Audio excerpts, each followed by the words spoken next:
Day of his inauguration on January the 20th, President Trump signed a flurry of executive orders, the number and breadth of which made it hard for commentators to know where to focus. Buried in the detail of one of those orders, the one that declared a national emergency at the southern border, was Section 6B, that within 90 days the Secretary of Defense and the Secretary of Homeland Security would submit a report to the President, which would include a recommendation on whether to invoke the Insurrection Act of 1807. That 90 days expires in just a couple of weeks. The Insurrection Act would enable the President to direct the military to take part in removing anything that is defined as an obstacle or insurrection, what one writer described as the slippery slope towards unchecked presidential power under a man with an affinity for iron-fisted dictators. He noted that if Trump were to invoke the Insurrection Act and declare martial law, he wouldn't be required, by the letter of the law, to even allege an actual insurrection. All that would be required is to argue that unlawful obstruction made it impractical to enforce the laws of the United States. On that basis, he would be able to deploy troops even in the face of opposition by state governors. All right, Shalom. This is the brother Nahal, your friend at GMS Orlando Camp. I want to start off by giving all praise, honor, and glory to Yahweh, Bahashem, Yahweh Shai, Bahashem, Rakah Kodash. Double honors to the apostles and the elders of Great Millstone, who are the elders of Yashar Allah. And a sincere salutation to all you Akim, who are preaching this word and believing this word, and to the Akwath, who are believing this word, in all truth and in sincerity. This is Revelation chapter 12 and verse 12, and it reads, "Therefore rejoice, ye heavens, and ye that dwell in them. Woe to the inhabitants of the earth and of the sea, for the devil is come down unto you, having great wrath, because he knoweth that he hath but a short time." All right, I want to go into a lesson through the Spirit on the two clips that you saw and how it relates to prophecy. You know, now we know that Esau, which is the so-called white man, as he's known today, all right, oftentimes uses fear, all right, and a victim mentality to justify wickedness. All right, this is Isaiah 10 and 1. "Woe unto them that decree unrighteous decrees, and that write grievousness which they have prescribed, to turn aside the needy from judgment, and to take away the right from the poor of my people, that widows may be their prey, and that they may rob the fatherless." All right, and the reason I say victimhood or a victim mentality as well as fear is because when you deal with the Insurrection Act of 1807, and we're going to get this article going into it, all right, it basically is a response to an attempt to overthrow the government. Now, we know, and for those who don't, that it is prophesied that there will be sedition, all right, in Babylon the Great, which is America. All right, that is a part of prophecy. All right, let's go to that now. This is 2nd Ezra chapter 15, and I'll start at 14. "Woe to the world and them that dwell therein, for the sword and their destruction draweth nigh, and one people shall stand up and fight against another, and swords in their hands. For there shall be sedition among men, and invading one another. They shall not regard their kings nor princes, and the course of their actions shall stand in their power." Now check this out. "A man shall desire to go into a city and shall not be able." All right, because a response to when you deal with the Insurrection Act, one of those rights, if you will, is the ability to declare martial law. All right. And what you see in verse 17 is a description of martial law.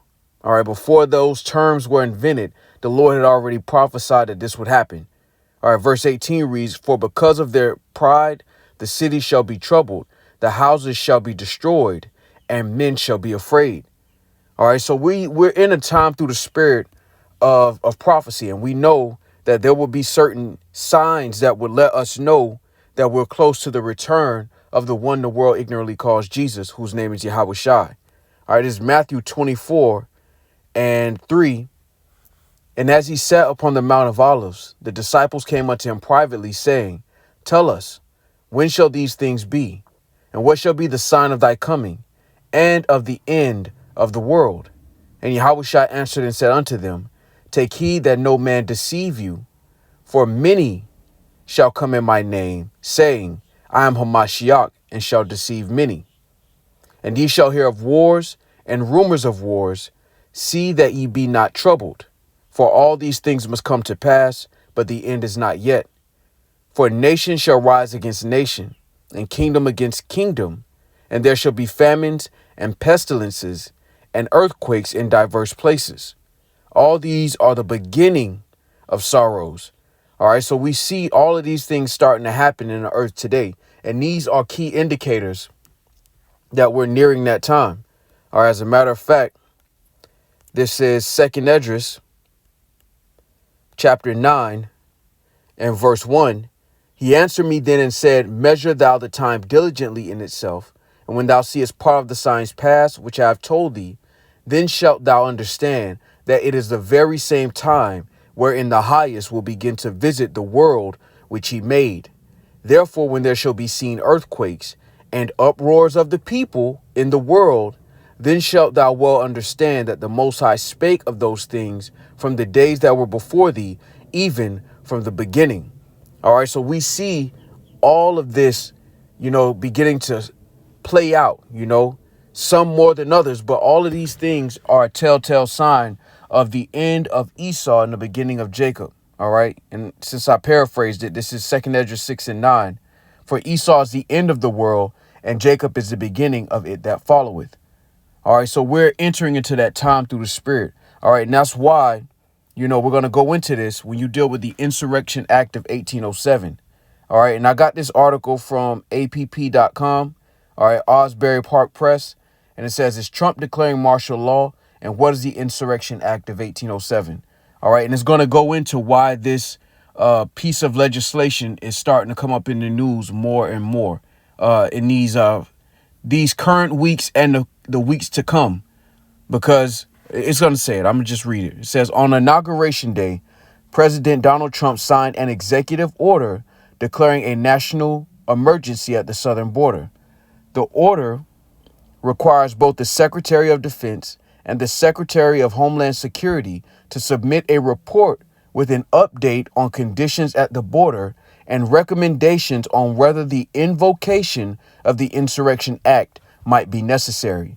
And I believe the deadline for this 90-day window for them to turn in this paperwork ends on 4/20, which I just found out today is also Adolf Hitler's birthday.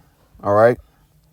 Now I'm going to continue. It says, within 90 days of the date of this proclamation, the Secretary of Defense and the Secretary of Homeland Security shall submit a joint report to the President about the conditions at the southern border of the United States and any recommendations regarding additional actions that may be necessary to obtain complete operational control of the southern border, including whether to invoke the Insurrection Act of 1807, reads the executive order. All right, now I'm going to continue. It says, less than 2 weeks from that deadline, April 20th, social media posters are speculating that decision will include martial law. Other than what is stated in the Southern Border Executive Order, no other statements have been made regarding the possible invocation of the Insurrection Act of 1807. All right, now when you deal with the word for insurrection, it says a violent uprising against an authority or government, rebellion. All right, and this is important through the Spirit. Anytime Esau does something, he always lays down the groundwork, whether it's the narrative or the legislation, to justify the wrath. All right. And Esau's going to use this as a way to get rid of all of his opponents. All right. Including those who speak against his society. All right. That's also going to happen as well. All right. We know, as the scriptures say, Revelation 12 and 12, he's going to come down with great wrath, because what? He knoweth that he have but a short time. All right. Now let's continue. It says, what is the Insurrection Act of 1807? The Insurrection Act of 1807 is a federal law that empowers the president to deploy the U.S. military and National Guard to suppress insurrection or domestic violence. All right. And that should ring a bell. All right. Remember a few years back, they had on the books black identity extremists. All right. DTs or domestic terrorists. All right. They had these type of things on the books already as a how should I say this? As something to be cautious of or fearful of. All right. Now, if Trump is able to do this, we know eventually through the spirit he's going to come down with great wrath, whether Trump invokes this act or not. But I want to bring this out through the spirit to show that it's already on the books, beginning with our apostles on down from Project Megiddo and all those different Jade Helm, all these different things that our apostles went into.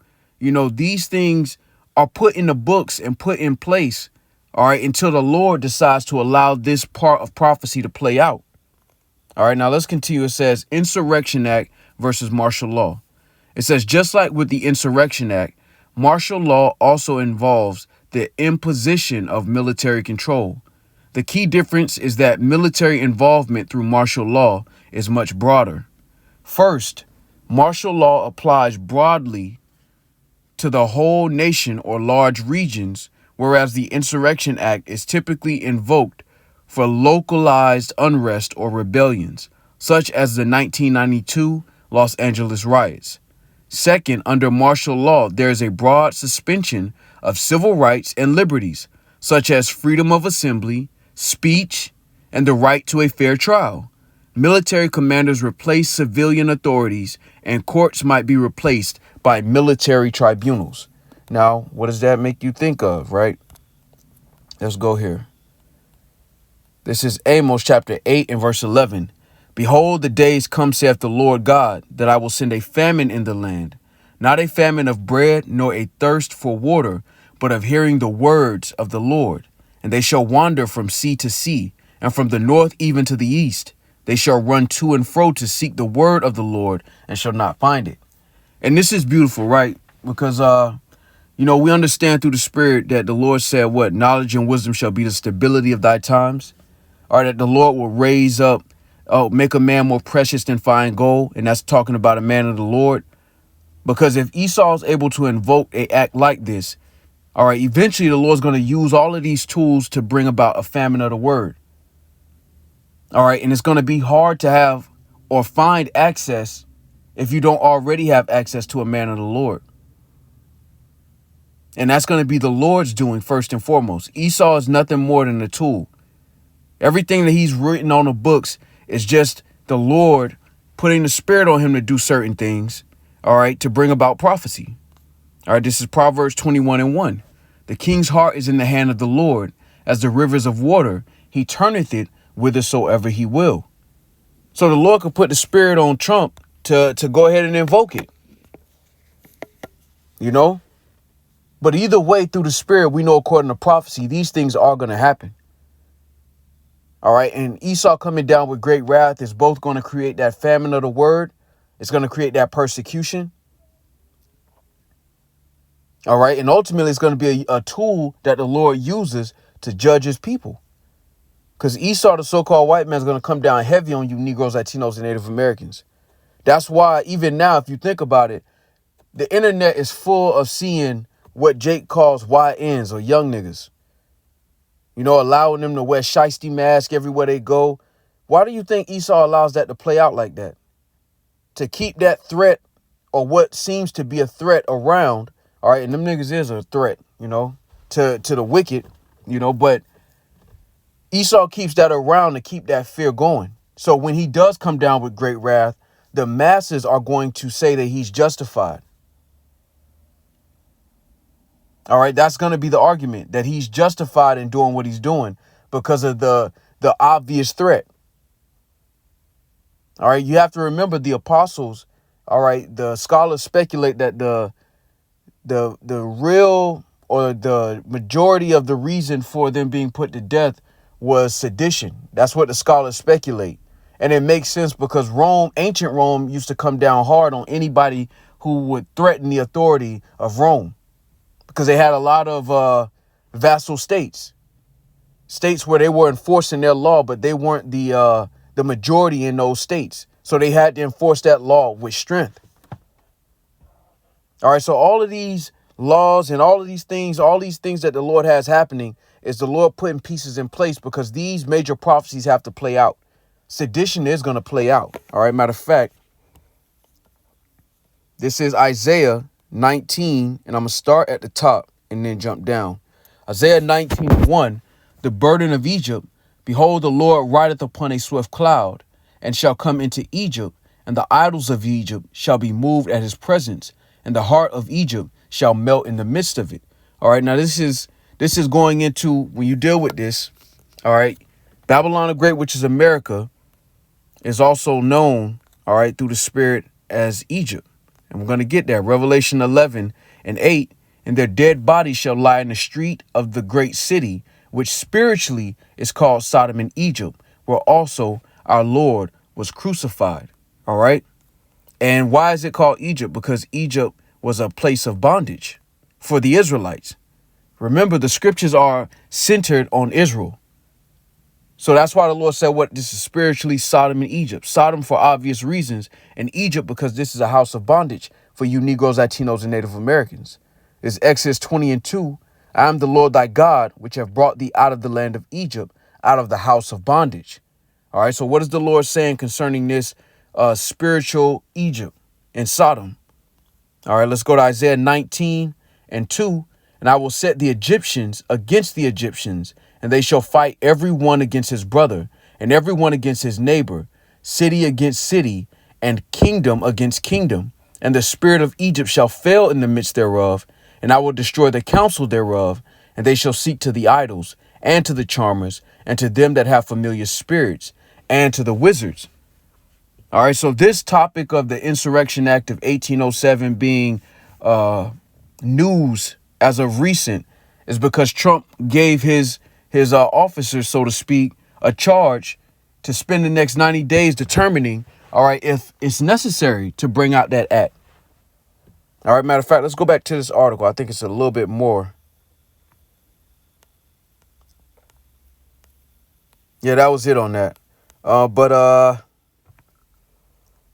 let's see if I can get this real quick. All right, it says the Insurrection Act of 1807. It says the Insurrection Act of 1807 is a United States federal law that empowers the President of the United States to deploy the U.S. military and federalized National Guard troops within the United States in particular circumstances, such as to suppress civil disorder. All right, because the Israelites are looked at, all right, depending on who you ask, as black identity extremists. All right, even though we don't deal with the term black, and we know that our people aren't all black and brown. You have a lot of Israelites that don't have a black and brown pigment. You have Israelites that look like so-called white people. You have Israelites that look like so-called Chinese people. You have Israelites that look like Arabs, so-called. But they'll put that term black identity extremists or black nationalists to justify what they're about to do, which is suppress or really remove this truth, all right, from remove that access to this truth by censorship. And that's ultimately going to be the Lord doing that, because this truth was only meant to seal the elect. Once the elect is sealed, there's no need to have this truth out there in a broad way like this. All right, which shows you that the elect are you know, through the Spirit still being sealed. You know, they may have heard the word, but it's just a matter of it having to marinate and grow. You know, going into our apostle to our statement that believing that the elect are already sealed. You know, the ministry could just be out here through the Spirit to allow that seed that's already sown in the elect to grow, to blossom. But eventually the Lord's going to remove that access to this truth. The thousands of videos you see, there's going to come a time where the Lord's going to dry it up. Why? Because the elect have been sealed at that point. All right, completely sealed. All right, this is Insurrection Act. I'm going to continue. It says, the President of the United States to deploy the U.S. military and federalized National Guard troops within the United States in particular circumstances, such as to suppress civil disorder, insurrection, or rebellion. The act provides a statutory exception to the Posse Comitatus Act of 1878, which limits the use of military personnel under federal command for law enforcement purposes within the United States. And we also know, all right, I don't think it's in this article, but they're allowed to suspend civil liberties for those who they target as a threat. All right, so we can see through the spirit how easily this could be a precursor to coming down with great wrath and persecution on those that fear the Lord, man. All right, matter of fact, let's get that. This is 2nd Ezra 16. And see, Esau built his house on lies, so the truth becomes his number one enemy. It's not the threat of physical violence. It's the truth, because brothers, even other camps, don't promote violence. They don't, we don't promote violence. We just speak the words of the Heavenly Father concerning prophecy and concerning who we are as a nation of people. We preach the word, the good news through the spirit. But Esau's going to use that or prophecies and certain things to say that, yeah, these men are violent, to justify his wrath. All right. 2nd Ezra 16. I'm going to jump down.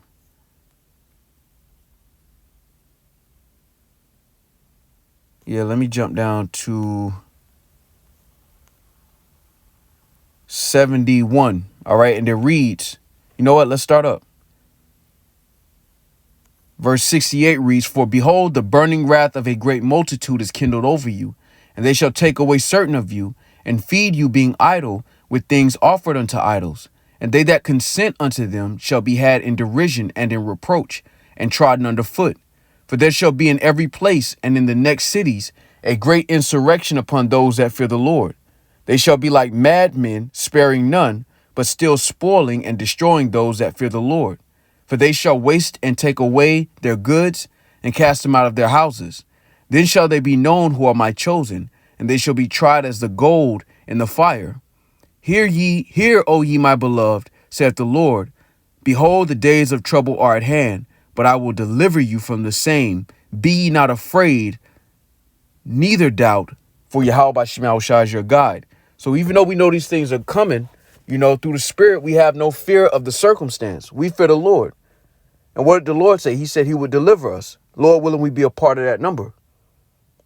So as the scriptures tell us to do, to watch, I saw this, it came across my feed, so to speak, while I was at work today through the spirit, and the Lord put the spirit on me to jump on this. So Lord willing, this was edifying. He has until 4:20 to actually make a decision. But I caught it today through the spirit, so we'll see how it plays out. But ultimately, we know through the spirit, whether he uses this law or not, that prophecy is still going to come to pass. All right. Matter of fact, I'll end it with this. This is Isaiah 55:11. So shall my word be that goeth forth out of my mouth. It shall not return unto me void. It shall accomplish that which I please, and it shall prosper in the thing whereto I sent it. All right, so with that, I want to give all praise, honor, and glory to Yahweh, Bahashem, Yahweh Shai, Bahashem, Rokakodash. Double honors to the apostles and the elders of Great Millstone, who are the elders of Yasher Allah, and a sincere salutation to all Yuakim, who are preaching this word and believing this word, and to the Akwath, who are believing this word in all truth and in sincerity. Shalom.